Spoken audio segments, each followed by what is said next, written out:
Dan lalu bagaimana sikap ormas di Indonesia, salah satunya Muhammadiyah yang mengkritik keras disahkannya RUU Cipta Kerja oleh DPR RI. Untuk membahas lebih lengkap, kami telah terhubung dengan Ketua PP Muhammadiyah Bidang Hukum dan HAM, Bushro Mukhodas. Selamat sore Pak Bushro, apa kabar? Selamat sore, Assalamualaikum Mas Aldi. Ya, Waalaikumsalam Pak Bushro. Secara prosedural penyusunan undang-undang ini dan juga substansial, mengapa Muhammadiyah begitu keras menolak pengesahan Undang-Undang Cipta Kerja ini?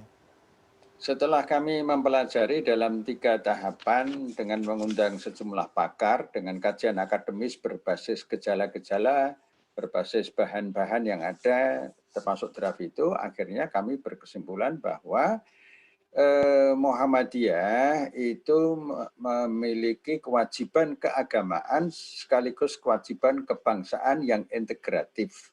Sehingga dua kewajiban itu membuat kami untuk bersurat resmi kepada Presiden Jokowi dan Ketua DPR pada tanggal 8 Juni 2020. Isinya tegas menolak dan segera menarik itu untuk tidak dibahas dengan sejumlah alasan.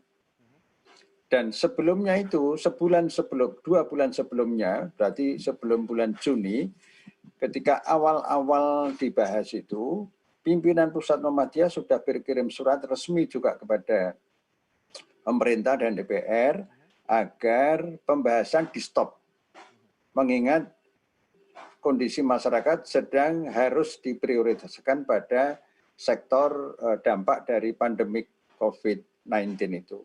Surat itu tidak dibalas, tidak direspon resmi oleh DPR maupun pemerintah, dan justru pembahasan dilakukan dengan secara maraton, dan itu kami semuanya melihat bahwa pada akhirnya kami berkirim surat setelah 3 kali tahapan kajian akademik tadi, dengan lintas pakar dan lintas NGO, lintas periset lengkaplah.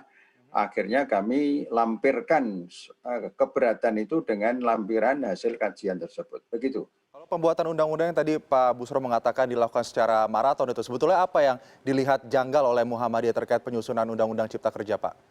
Nah, sebetulnya kita tidak hanya Muhammadiyah saja, hampir semua unsur masyarakat sipil itu kalau well informed, artinya memahami informasi tentang tata kelola negara ini dengan baik dan dengan cermat, kami melihat bahwa RUU Omnibus Law ini dipaksakan semalam itu disahkan tidak merupakan hal yang mengejutkan. Mengapa? Nah, ada dasarnya. Dasarnya apa?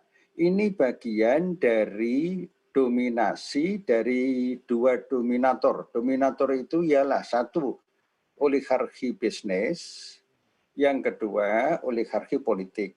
Dua oligarki ini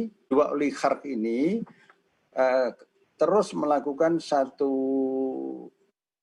relasi yang sangat intim, kalau tidak dibilang perselingkuhan politik begitu ya, yang sangat intim. Akhirnya mereka merasa terganggu dengan gerakan-gerakan yang merugikan mereka. Maka diawali dengan revisi Undang-Undang KPK terlebih dahulu. Kebetulan kami 4 tahun di KPK pada tahun 2010-2014 tahu persis seperti itu, sehingga upaya-upaya melemahkan KPK ini bagian awal dari langkah-langkah berikutnya. Nah, kemudian setelah KPK di undang-undangnya revisi dilakukan dengan cara yang ugal-ugalan, maaf saya menggunakan kata-kata itu karena untuk sesuai dengan kenyataannya, memang begitulah tata krama demokrasi dilanggar berkali-kali, itu apalagi kalau bukan ugal-ugalan istilahnya. Maka setelah undang-undang KPK disahkan dengan paksa gitu, kemudian muncul lagi undang-undang Minerba, dipaksakan dalam situasi pandemi COVID. Kemudian muncul lagi undang-undang Mahkamah Konstitusi direvisi dalam waktu 7 hari dan tertutup. Apa itu bukan ugal-ugalan, apakah itu bukan pencurian demokrasi, apakah itu bukan pencurian publik. Dan terakhir, sekarang ini yang kita hadapi, kasat mata, pemaksaan Undang Cipta Kerja ini ternyata juga saya sampaikan, beberapa kira-kira sebulan yang lalu kami organisasi pendidikan berkumpul di satu kampus membahas ini, ada 12 kelompok. Ternyata sektor pendidikan ini sektor yang juga dimasukkan dalam klaster RUU Omnibus Law ini. Jadi logika filosofinya ideologinya, muatan-muatan yang harusnya diisi dengan nilai-nilai kebangsaan yang otentik itu ternyata justru diganti dengan sistem yang liberal dan liberal dan kapitalis begitu. Tadi kata Bapak, tatkala demokrasi dicurangi berkali-kali begitu ya Pak. Tapi gerakan ini yang dilakukan oleh Muhammadiyah, tidak hanya Muhammadiyah saja, tapi juga ada Nahdlatul Ulama dan juga ormas lintas agama begitu yang mendesak untuk kemudian Undang-Undang Cipta Kerja ini dilakukan judicial review. Apa langkah selanjutnya yang akan dilakukan untuk menuntaskan misi tersebut? Bertitik tolak dari satu contoh saja saya ingin menyontohkan ya. Undang-undang KPK tadi saya sebut, itu beberapa pihak mengajukan judicial review. Itu menggambarkan bahwa elemen-elemen masyarakat sipil itu banyak yang semakin melek mata, melek hati, melek demokrasi, tetapi menempuh cara yang beradab. Yang beradab itu resmi mengajukan judicial review ke Mahkamah Konstitusi.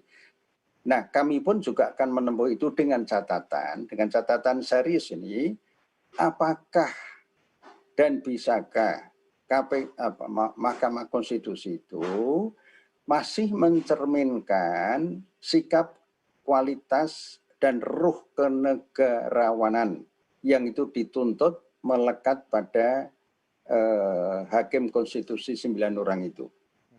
Nah, ini pertanyaan serius karena proses-proses seleksi Mahkamah Konstitusi, apalagi sekarang tadi sudah saya sebut, Undang-Undang MK direvisi sepihak tertutup, sampai 70 tahun, bukankah itu juga menggambarkan pemerintah bersama DPR itu tidak punya itikat baik.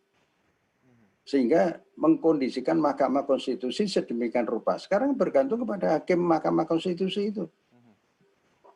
Jadi akan dilakukan desakan untuk menuntut judicial review terhadap Undang Cipta Kerja ini, kapan Pak? Sesegera mungkin. Oke. Bisa bareng-bareng, bisa sendiri-sendiri secara simultan. Baik, baik. Bapak Buchro Mukhodas, Ketua PP Muhammadiyah Bidang Hukum dan HAM, terima kasih sudah bergabung bersama CNN Indonesia sore hari ini. Selamat sore Pak. Assalamualaikum. Waalaikumsalam.